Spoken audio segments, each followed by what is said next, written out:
Welcome back, everybody. Workout 2 for the first full week of April. More than likely, if you did workout 1, you're probably a little sore through the front of your shoulders, front of your chest, maybe a little tricep. So parts of this workout are going to be a little challenging just because you are already sore, but we want to make sure that we work those body parts out. So it's going to be good. First exercise on there is a half sprawl with a push-up. Half sprawl meaning we're going to stay down at the bottom. It's going to start from that squat and it's going to finish in the squat. So it'll be the feet going out, push up, feet coming back in. So you got two options. If you want to hop it, then you'll start in that squat, hop it out, push up, hop it back in. That makes 1 rep. If you would rather walk it, you start in the same position. Step, step, push up, step, step, right back in. All right? Now, if you want to hop it, or you have a hard time because you're not super flexible through those hip flexors coming in, you can always find yourself something that's a little bit taller, as in a pair of dumbbells. If you want to place your hands on them, that can help on jumping your feet back in. The curb outside, putting your hands on the curb and taking your feet in and out can help as well. So some modifications if you want to change up how you're doing it. Next on the list, dumbbell curtsy lunges. So adding a dumbbell here, staying on one side. So left, I'm going to start on my left, step and get a nice big curtsy, big range of motion, back together, same side. Step it back, back together. If you want to work that balance, the leg that comes in does not have to stop in the middle. You can step it back and just pull that leg right in front of you. Remember, when you step back for your curtsy, you are not only crossing over the side, but you are still stepping back. If you don't step back and you keep your foot too close, your knees have nowhere to go. There's not really a way to curtsy like that. You want to make sure that that back knee can get a nice bend that goes straight down and not squished forward. Then you're going to take it to the floor. This one we did last week. This was a great place to increase your dumbbells if you can, depending on what you have at home. This is a good one to start adding a little bit of extra weight to. This was our line, chest fly and overhead pull in your bridge. So pelvis is tucked, hips are up in the air, and we took the fly first, and then the overhead pull. Fly, overhead pull. Keeping those hips up nice and tall as long as you can. All right, then you would come back up and hit your dumbbell curtsy on the other side. So we're gonna separate those sides out, give the legs a little bit of a break. Next block is your power pike to tiger and Superman while you're down there. So remember, on our pike, we're just gonna drive back, pressing the heels into the ground, opening up the shoulders. As you come forward, one foot comes forward and the arm reaches up. And then back in, pike, forward to that nice big tiger stretch. Try to make sure you are dropping the hips when you pull your leg in, so you're getting a nice active stretch through the hip flexor of the back leg and the hip complex of the front leg. While you're down here, we're gonna Superman with those arm circles. So same what we've been working on. Feet glued together, arms out in front.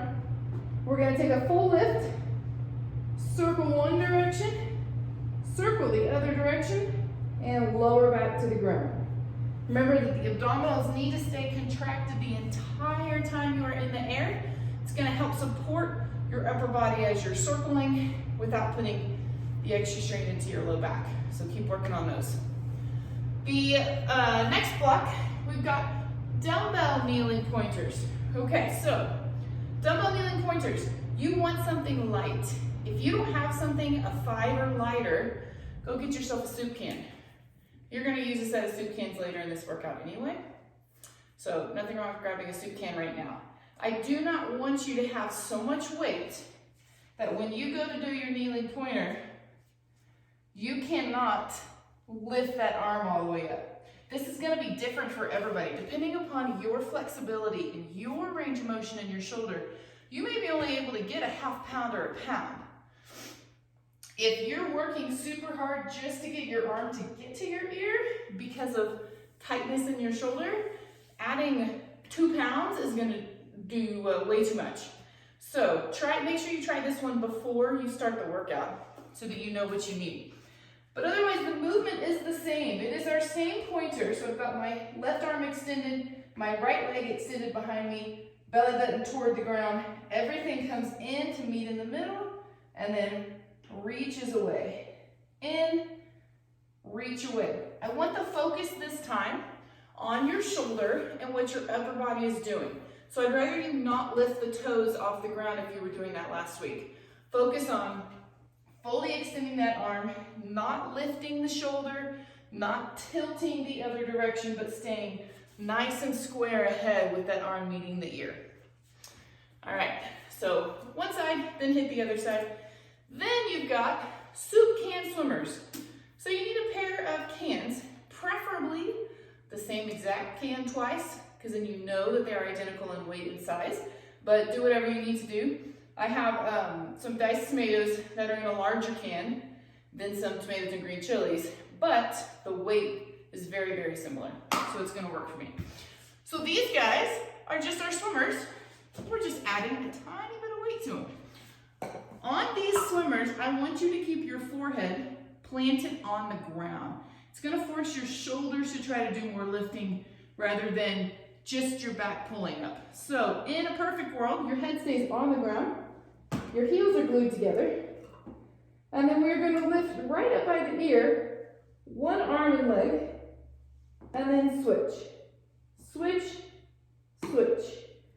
Remember, your goal is to feel like you are rocking side to side as little as possible. So as you lift up in your hip or in your leg, you're also pressing that hip down into the ground. It'll keep this rocking action from happening. Now, if you try this and you're with your head on the ground, you cannot lift an arm, then I want you to lift your upper body just a little bit by squeezing those glutes and lifting, and then try from there. It should not feel like an easy movement. It's going to be challenging, but remember, challenging isn't a bad thing. We want to work on that pull. It's gonna help with our flexibility as well as help with the strength all through those little shoulder muscles. All right, final block. Same 3 stability ball exercises as last week. We've got our ab rollout, our hip bridge, slight change, and lying wiper. So our ab rollout, remember we're up in that position, hands are pressed away from the face, and then we're trying to roll out an inch or 2, nice and controlled. Then we're gonna flip it over. Only difference is right here on these hip bridges. So if you notice on the title, it says hip bridge hover, meaning that I don't want you to actually touch the ground this time. So pressing down through the heels, glutes tight, lifting up to my bridge. On the way down, I'm gonna go till I'm right above the floor, and then I'm gonna squeeze and lift back up. Right above the floor, lift back up. So make sure you do go as low as you can. I'd rather you accidentally tap than be 6 inches from the floor, because I want you to get a big range of motion. I just don't want you to allow the full break at the bottom. And then we finish it off with those nice big lying wipers. Remember, we're aiming for as far as you can without the shoulder blades coming off the ground, pulling back up with the obliques and the inner thighs. All right, guys, nice little variety there. I hope you have a fantastic workout and a great rest of your week.